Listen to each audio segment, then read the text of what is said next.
Mas eu acho que essa vibe é massa, esse disco merece. Essa vibe é massa, exatamente. Não, isso fala, você fica à vontade.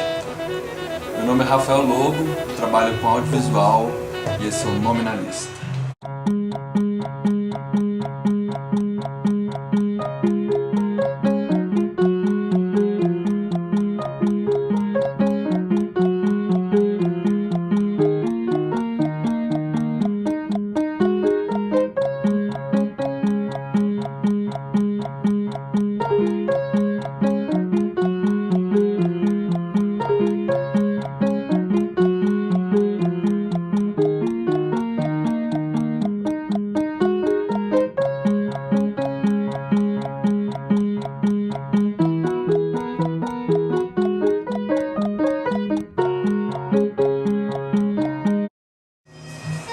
Rafael Lobo,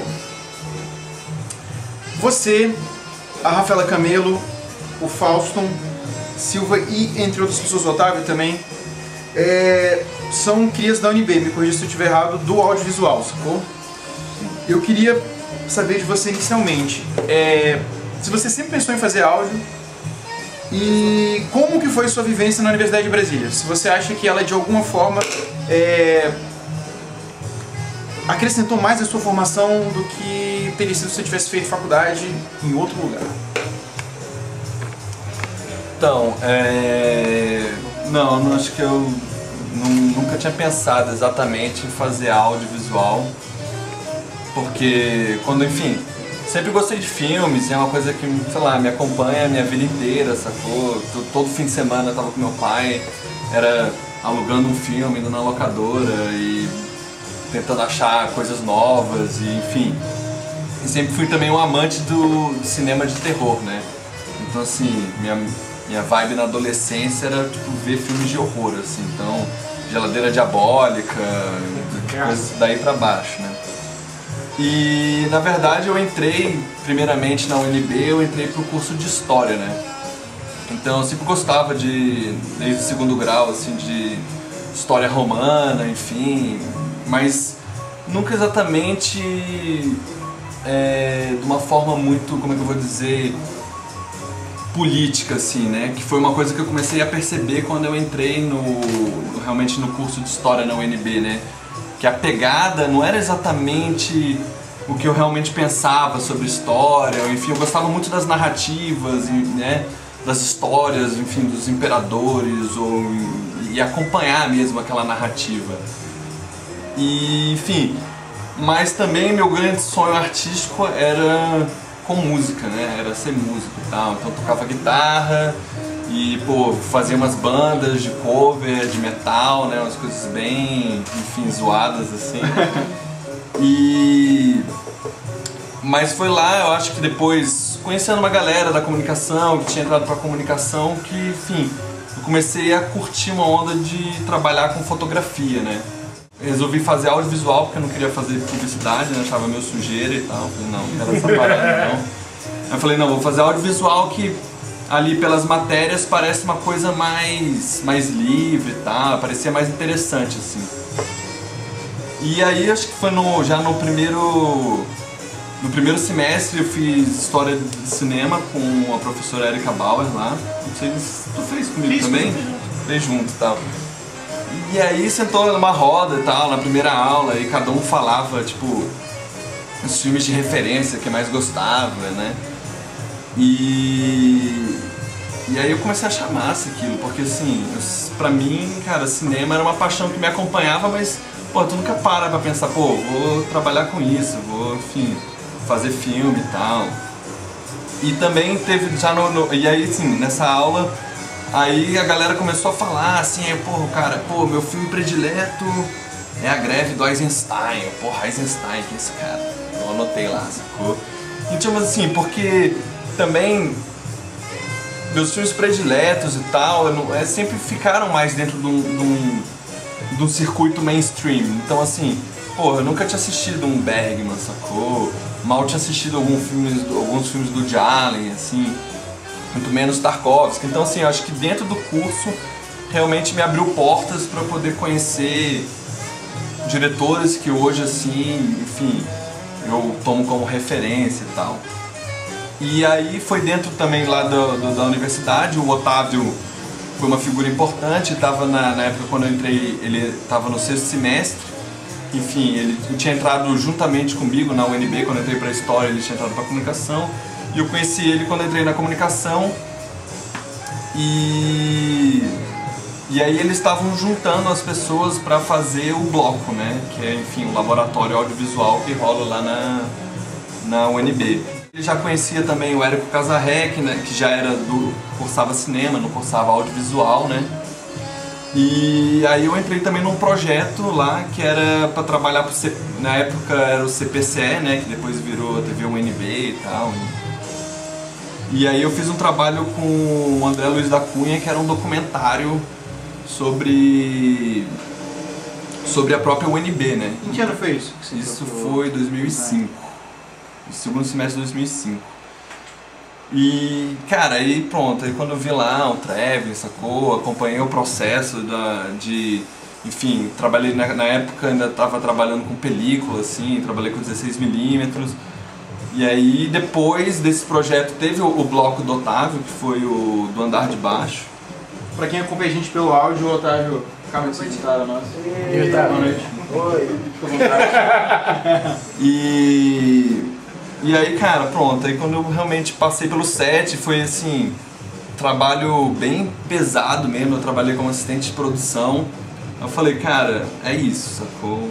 É isso que eu quero fazer e tal. Na UNB, pra mim, o mais importante, eu acho, foi conhecer as pessoas, mesmo que, enfim, hoje eu acho que boa parte também da equipe que trabalha comigo eram pessoas que eram da minha turma, o próprio André também, trabalhou comigo no Confinado. A Emília, que, enfim, faz fotografia comigo, também era da minha turma, a Maria Vitória Canizinha, a Natália Pires. Então, assim, foi, acho que um processo de conhecer essas pessoas e realmente traçar uma amizade profissional também, discutir trabalhos. Então, eu uni o lance do projeto final, cara, a vontade realmente de dirigir, escrevi o roteiro, né, me joguei, sacou?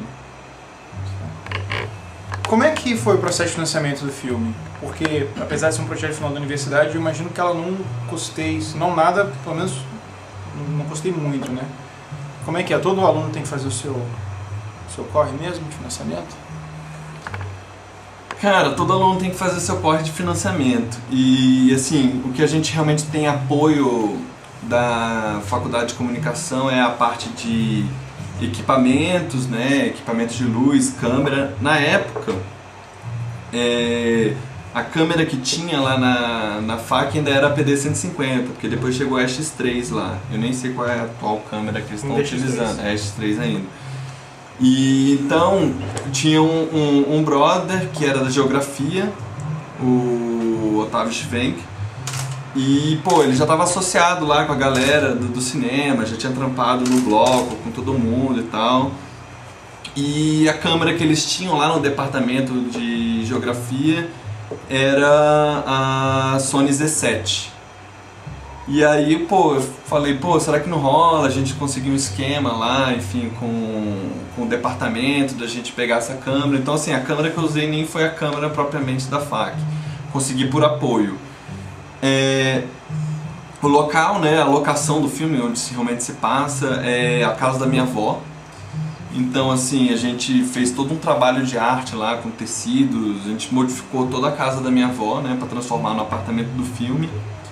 E realmente foi onde a gente mais gastou dinheiro, foi no quesito da arte, né, porque assim, teve também a parte de equipamentos, que enfim, não era o suficiente o equipamento da FAC, eu tive que alugar equipamentos com a Movie Center. Então, assim, cara, desde o Confinado e pro Palhaço Triste também, o Miguel da Movie Center, cara, apadrinhou, sacou, os meus filmes. E, cara, a grana veio realmente, era minha e dos meus pais, assim, que realmente patrocinaram o filme e falaram, pô, beleza, vamos fazer seu projeto final aí. Então, foi realmente da onde veio a grana pro Confinado. Foi o período pré-catarse, né? Foi pré-catarse. O pessoal da Samba já participou desse filme, né? Não sei se foi na direção de arte também. Como é que você conheceu os caras da Samba e como é que rolou esse convite para eles fazerem parte do filme?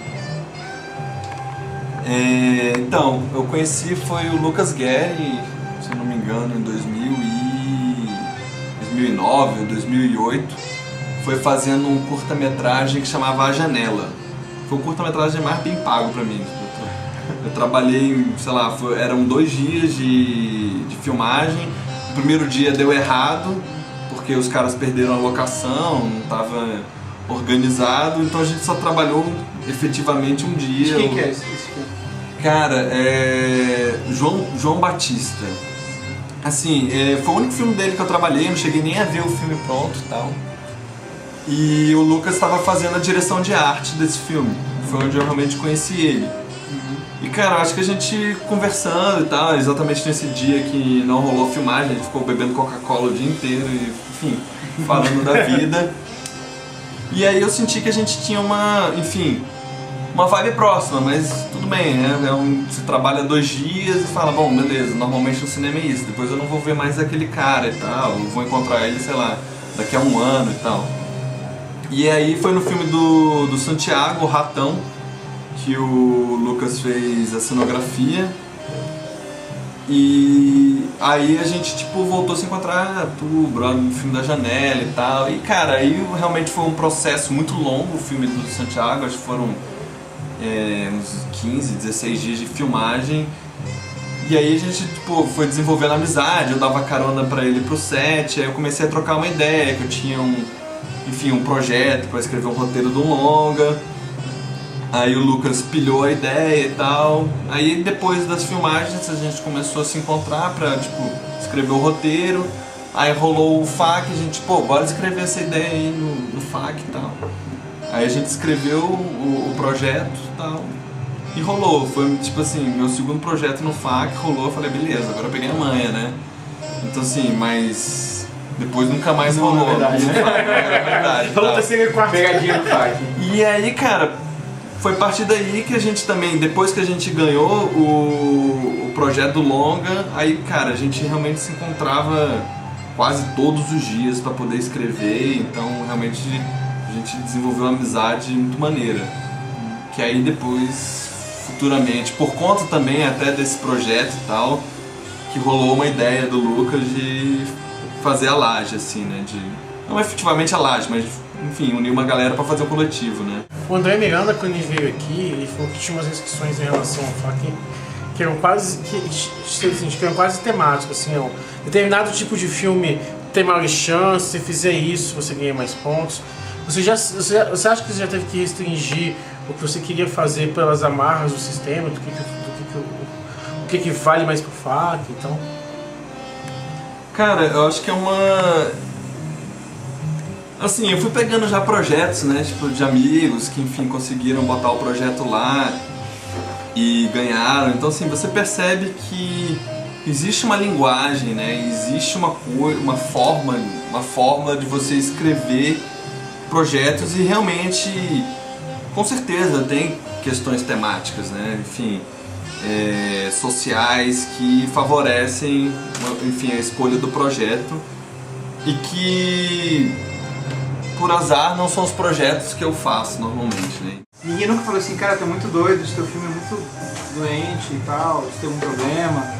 Cara, já de leve, assim, sempre rola uma curiosidade, né, tipo assim, mas sempre rola aquela piada, você não vai me matar não, né, ou, tu não é assassino, você não vai me esquartejar.